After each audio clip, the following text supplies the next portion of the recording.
Jauh sebelum kejawen dikenal sebagai tradisi spiritual masyarakat Jawa, ada sebuah kepercayaan yang lebih dulu tumbuh dan mengakar di Nusantara, yaitu Kapitayan. Sebagai agama asli nenek moyang bangsa Indonesia, Kapitayan menjadi dasar dari berbagai praktik spiritual yang kemudian berkembang dan menyatu dalam tradisi kejawen. Sejarah kepercayaan asli Nusantara, termasuk Kapitayan, menyimpan banyak nilai spiritual dan menggambarkan hubungan yang kuat antara manusia dan alam semesta. Kapitayan sudah ada jauh sebelum masuknya pengaruh besar dari agama Hindu, Buddha, dan Islam. Kepercayaan ini mencerminkan cara pandang masyarakat lama yang sangat menghormati kehidupan, alam, dan Tuhan sebagai bagian dari keseharian mereka. Kapitayan adalah suatu sistem kepercayaan atau agama asli masyarakat Jawa kuno yang diperkirakan telah ada sejak zaman batu, bahkan lebih dari 6.000 tahun sebelum Masehi. Kepercayaan ini berkembang jauh sebelum masuknya agama-agama besar seperti Hindu, Buddha, Islam, maupun Kristen ke Nusantara. Kapitayan mencerminkan spiritualitas tinggi masyarakat Jawa kuno yang sudah memiliki konsep ketuhanan yang monoteistik, bahkan beberapa praktik ibadahnya diyakini mirip dengan sholat dalam Islam. Dalam Kapitayan, Tuhan disebut sebagai Sang Hyang Taya, yaitu suatu entitas yang tidak bisa dilihat, tidak bisa dibayangkan bentuknya, dan melampaui segala pencitraan. Kata Taya berarti ketiadaan, yang justru dimaknai sebagai eksistensi paling sejati. Sebuah konsep yang sangat mendalam dan abstrak, sejajar dengan pengertian Tuhan dalam banyak teologi tingkat tinggi. Intinya, Tuhan tidak bisa dibayangkan bentuknya dan tidak bisa digambarkan dengan kata-kata atau simbol apapun. Tuhan dalam ajaran ini sangat abstrak dan tidak dapat dipahami seperti dewa-dewa dalam agama lain. Sang Hyang Taya dianggap sebagai energi yang hadir di setiap sisi kehidupan dan di seluruh alam semesta. Selain itu, dalam pandangan Kapitayan, Tuhan bukanlah sosok yang terpisah dari manusia tetapi justru menyatu dengan seluruh makhluk hidup dan alam. Segala sesuatu di dunia ini, baik itu manusia, hewan, tumbuhan, bahkan benda mati, memiliki hubungan spiritual dengan Sang Hyang Taya. Ajaran ini mengajarkan bahwa manusia adalah bagian dari alam, bukan penguasa atasnya. Kapitayan mengajarkan pentingnya hidup selaras dengan alam, menjaga keseimbangan, dan menyadari bahwa kita semua adalah bagian dari sistem besar yang saling terhubung. Meski telah terjadi banyak perubahan dalam sejarah, seperti masuknya agama-agama besar, ajaran Kapitayan tetap bertahan dalam budaya dan cara hidup sebagian masyarakat. Dalam ajaran Kapitayan, terdapat ciri khas tertentu, salah satunya pemujaan kepada Tuhan dilakukan tanpa perantara simbol atau patung. Tuhan dipahami sebagai Sang Hyang Taya, suatu entitas transenden yang tak terbayangkan, tak terlukiskan, namun justru karena itulah menjadi sumber dari segala yang ada. Tempat beribadah dalam tradisi ini disebut sanggar atau padepokan, ruang hening untuk menyepi dan mendekatkan diri kepada Yang Maha Gaib.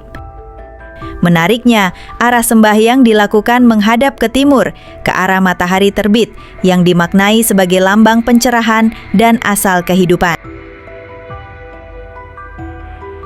Terdapat 3 jalan utama yang dijalani oleh penganut Kapitayan, yaitu: pertama, sembah. Sembah adalah bentuk penghormatan dan penyembahan kepada Sang Hyang Taya, Tuhan, yang dilakukan dengan cara hening dalam bentuk doa dan meditasi yang mendalam. Tujuannya bukan untuk meminta sesuatu, tetapi untuk menenangkan pikiran dan menyatukan diri dengan energi semesta. Kedua, tapa. Tapa adalah latihan hidup dengan cara mengurangi kenikmatan duniawi dan menjalani hidup prihatin. Misalnya berpuasa, menjauh dari hal-hal yang bersifat mewah, dan menahan diri dari emosi negatif seperti amarah, iri hati, atau keserakahan. Tujuan dari tapa adalah melatih kesabaran, pengendalian diri, dan membebaskan diri dari ketergantungan pada dunia luar. Dan yang ketiga, samadhi. Samadhi adalah praktek merenung secara mendalam, bahkan lebih dalam dari meditasi biasa. Dalam samadhi, seseorang berusaha menyatu dengan kesadaran semesta, menyadari bahwa dirinya hanyalah bagian kecil dari alam yang luas. Samadhi dilakukan dalam kondisi hening, penuh konsentrasi, dan tanpa gangguan. Melalui samadhi, seseorang bisa merasakan ketenangan batin yang dalam dan memahami hakikat kehidupan yang sebenarnya. Pandangan hidup dalam Kapitayan bersifat holistik, memandang manusia sebagai bagian tak terpisahkan dari alam semesta. Prinsip Hamemayu Hayuning Bawana, menjaga dan merawat keindahan serta keseimbangan dunia, menjadi landasan etis dalam bersikap terhadap lingkungan dan sesama. Harmoni bukan tujuan akhir, melainkan jalan hidup sehari-hari. Secara filosofis, ajaran ini menempatkan manusia dalam relasi batin yang intim dengan Tuhan melalui konsep manunggaling kawula lan Gusti, yakni penyatuan antara makhluk dan Sang Pencipta. Bagi orang Jawa kuno, Tuhan tidak jauh, tidak asing, tetapi hadir dalam setiap hembusan nafas dan gerak laku. Bersamaan dengan itu, konsep Sangan Paraning Dumadi menjadi perenungan yang terus hidup, tentang dari mana manusia berasal dan kemana sesungguhnya ia akan kembali. Di balik ajaran Kapitayan terdapat filosofi hidup yang sangat dalam dan menyentuh. Salah satunya tercermin dalam ungkapan Tan Kenakin Ngapa. Ungkapan ini mengandung makna bahwa semua yang ada di dunia, baik yang bisa dilihat maupun tidak, adalah bagian dari satu kekuatan gaib yang saling terhubung. Prinsip ini juga dikenal dengan istilah kinaya ngapa, yang berarti bahwa setiap hal di alam semesta memiliki tujuan dan perannya masing-masing. Semua saling berkaitan dan menjadi bagian dari tatanan besar yang harus dijaga keseimbangannya. Dalam ajaran ini, manusia dianggap punya tanggung jawab untuk hidup selaras dengan alam. Praktik keagamaan ini tidak hanya dilakukan saat upacara atau ritual besar, tapi juga menyatu dalam kegiatan sehari-hari. Misalnya saat bertani, berburu, atau membangun rumah. Masyarakat Kapitayan selalu melibatkan nilai-nilai spiritual. Setiap tindakan dianggap memiliki makna dan dampak terhadap keseimbangan alam. Oleh karena itu, segala aktivitas dilakukan dengan kesadaran dan mengikuti prinsip-prinsip leluhur agar tetap selaras dengan alam dan kekuatan gaib di sekitarnya. Karena Kapitayan merupakan kepercayaan asli yang berkembang secara lokal, praktik dan bentuk ajarannya bisa berbeda-beda di tiap daerah di Nusantara. Di Pulau Jawa, misalnya, ajaran Kapitayan sangat dipengaruhi oleh budaya pertanian. Masyarakat Jawa sering melakukan ritual yang berkaitan dengan tanah, tanaman, dan pohon yang dianggap suci. Mereka percaya bahwa bumi dan alam memiliki kekuatan spiritual yang harus dihormati. Sementara itu, di daerah Sunda, ajaran Kapitayan lebih menekankan hubungan manusia dengan laut dan gunung. Kedua unsur alam itu diyakini sebagai tempat bersemayamnya roh-roh atau kekuatan gaib, sehingga banyak ritual dilakukan untuk menjaga keharmonisan dengan laut dan gunung. Dahulu masyarakat Kapitayan menggunakan sanggar sebagai tempat ibadah. Sanggar biasanya berupa tempat terbuka seperti bawah pohon besar atau di dekat batu yang dianggap sakral. Di tempat itu masyarakat melakukan doa dan ritual untuk berkomunikasi dengan kekuatan alam yang mereka yakini. Ketika Islam masuk ke Nusantara, terutama melalui Wali Sanga, para ulama ini tidak langsung menghapus sanggar, melainkan mengubahnya secara bertahap menjadi langgar atau musalah. Tempat ini tetap digunakan untuk ibadah, namun sudah sesuai dengan tata cara Islam, seperti salat dan ceramah agama. Perubahan ini membuat masyarakat tidak merasa asing, karena langgar tetap memiliki fungsi sosial dan spiritual seperti sanggar, tetapi dalam konteks ajaran Islam. Salah satu alat penting dalam sanggar adalah beduk, yaitu alat pukul dari kayu dan kulit binatang yang digunakan untuk memanggil masyarakat berkumpul.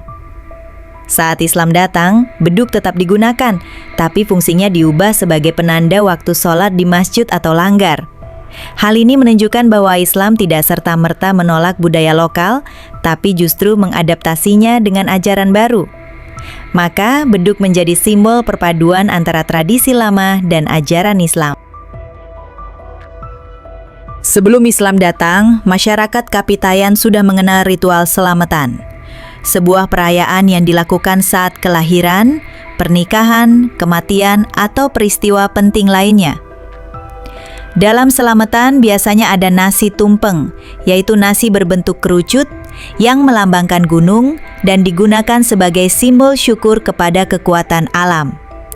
Setelah Islam masuk, selamatan tetap dilakukan, namun ditambah dengan pembacaan syahadat atau doa-doa Islam.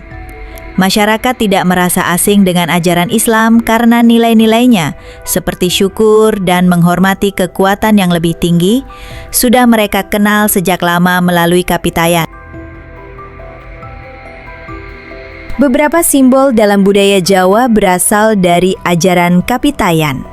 Misalnya, gunungan dalam pertunjukan wayang melambangkan pusat alam semesta yang dipercaya sebagai tempat sakral dalam Kapitayan. Nasi tumpeng juga merupakan simbol penting dari kekuatan alam dan sampai sekarang masih digunakan dalam berbagai upacara Islam seperti selamatan. Simbol-simbol ini menunjukkan bahwa meskipun ajaran baru datang, jejak Kapitayan tetap ada dalam budaya dan seni masyarakat Jawa. Jika kita menengok ke masa kini, dominasi modernitas dan pembangunan ala barat yang bersifat materialistik, linear, dan antroposentris tampak seperti ironi bagi warisan kebudayaan Jawa yang sangat spiritual dan ekologis. Modernitas seringkali menawarkan kemajuan dalam bentuk fisik seperti jalan tol, gedung tinggi, dan industrialisasi, tetapi hal ini gagal menjawab kerinduan terdalam manusia akan makna, keseimbangan, dan kedamaian batin. Inilah mengapa banyak pemikir melihat bahwa paradigma modern barat tidak selaras dengan ruh kebudayaan Jawa, bahkan kerap bertentangan. Meski telah mengalami berbagai gelombang penaklukan kultural, dari Hindu, Buddha, Islam hingga Kristen, jiwa asli orang Jawa tetap bertahan. Nilai-nilai seperti Manunggaling Kaulalan Gusti, Hamemayu Hayuning Bawana, serta Cokro Manggilingan menjadi bukti bahwa spiritualitas Jawa adalah fondasi yang lentur sekaligus tahan banting. Ia tidak sekedar menerima agama baru, tapi mengolahnya dalam kerangka nilai lokal yang lebih tua. Menariknya, peradaban Jawa kuno juga menunjukkan kematangan dalam budaya politiknya. Kepemimpinan dalam konteks ini tidak diukur dari kekuasaan atau struktur monarki, melainkan dari tingkat spiritualitas seseorang. Seorang pemimpin ideal bukanlah raja secara administratif, tapi orang sekti, tokoh yang telah menyatu dengan semesta dan mampu memancarkan tuah atau rahmat sekaligus tuas, yaitu kemampuan menghancurkan kejahatan. Inilah bentuk politik berbasis karisma spiritual, bukan kekuasaan struktural. Sebuah konsep yang kontras dengan demokrasi modern yang lebih menekankan pada prosedur dan popularitas daripada kedalaman jiwa pemimpin. Tak hanya itu, beberapa suluk dan babat Nusantara juga menyimpan narasi besar yang menyiratkan bahwa peradaban Jawa kuno adalah bagian dari peradaban global yang lebih tua, bahkan mungkin merupakan warisan dari peradaban Atlantis yang hilang.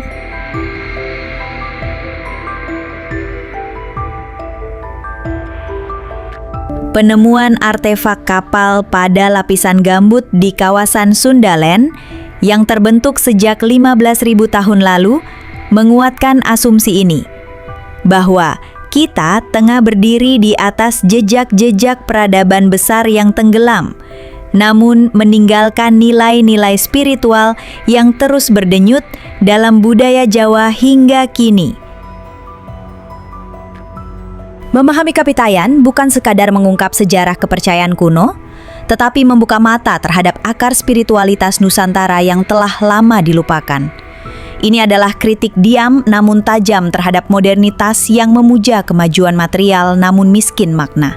Kapitayan mengajarkan bahwa peradaban besar dibangun bukan hanya dengan teknologi, tapi juga dengan ketenangan batin, kesadaran kosmis, dan keharmonisan hidup. Pemahaman terhadap Kapitayan sebagai ajaran asli Jawa bukan hanya penting untuk menelusuri akar spiritualitas Nusantara, tetapi juga relevan sebagai cermin reflektif terhadap arah kebudayaan dan pembangunan kita hari ini. Dalam era yang dipenuhi krisis makna dan kerusakan ekologis akibat modernitas yang serba materialistik, warisan nilai dari peradaban Jawa kuno yang menempatkan spiritualitas sebagai pusat kehidupan, menawarkan alternatif paradigma yang lebih selaras dengan keseimbangan alam dan kedalaman batin manusia. Alih-alih menganggap warisan tersebut sebagai mitos masa lalu, kita justru perlu menggali kembali kearifan lokal ini sebagai fondasi untuk membangun masa depan yang lebih beradab. Sebab, di tengah pusaran globalisasi dan derasnya arus ideologi luar, identitas dan jati diri bangsa tidak ditentukan oleh seberapa banyak kita meniru dunia, tetapi seberapa dalam kita memahami akar dan nilai-nilai luhur kita sendiri. Maka, mengenali Kapitayan adalah langkah awal untuk menyadari bahwa Indonesia, khususnya Jawa, pernah dan masih bisa menjadi pusat peradaban yang spiritual, adil, dan harmoni. Wallahu alam bishawab.